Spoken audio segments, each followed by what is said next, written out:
कहानी शुरू होता है स्मृतिपुर से। बाहर से देखो तो बस एक आम गांव, कच्ची गलियां, बिना दरवाजा और खिड़कियों के घर और साधारण लोग। लेकिन स्मृतिपुर की पहचान ना खेतों से थी ना मंदिर से। गांव के चौक के बीच जंगली पत्तियों से लिपटी एक पुरानी कुर्सी रखी थी। कहते हैं जो भी इस कुर्सी पर बैठता वो अपना पूरा बीता हुआ वक्त देख लेता था, खुशियां भी, गम भी और वो पल भी जो कभी लौट कर नहीं आते। लेकिन इसके बदले कुर्सी अपना कर्ज वसूल करती थी। बैठने वाला या तो पागल हो जाता या फिर मौत उसे जल्दी अपने पास बुला लेती।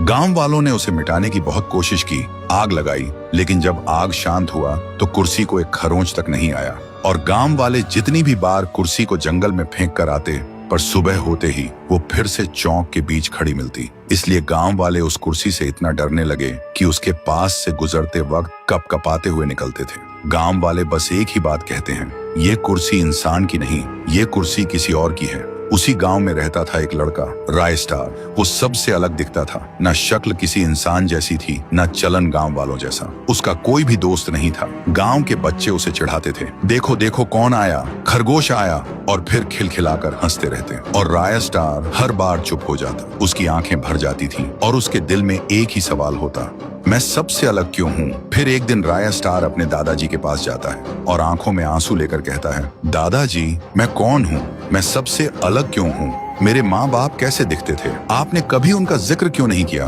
दादाजी क्या मैं इंसान नहीं हूँ, कहीं मैं एक एलियन तो नहीं। कुछ पल के लिए हवा थम जाती है। दादाजी राय स्टार की आंखों में देखते हैं पर कुछ नहीं बोलते। फिर हिचकिचाहट के साथ बोलता है, बेटा मेरा सिर चकरा रहा है, मुझे घर ले चलो। और उसी पल राय स्टार के दिल में एक और भी गहरा सवाल जन्म लेता है, दादाजी ने जवाब क्यों नहीं दिया, क्या वो सच में कुछ छुपा रहे हैं। उस दिन रात में उसे नींद नहीं आती। वो खिड़की के पास खड़ा रहा और बस चौक के बीच रखी उस कुर्सी को घूरता रहा। और उसके दिल में सिर्फ एक ही बात घूम रही थी, आखिर मैं कौन हूँ। फिर वो धीरे धीरे कुर्सी के पास आता है और उस पर बैठ जाता है। जैसे ही वो बैठा, आसमान का रंग बदल गया, बिजली गरज उठी और फिर जो उसने देखा उसके अंदर तक हिल गया। तो दोस्तों, आखिर राय स्टार ने ऐसा क्या देखा? क्या वो इंसान है या सच में एलियन या फिर कुछ और ही? अगर जानना है तो कमेंट करो, पार्ट 2 चाहिए।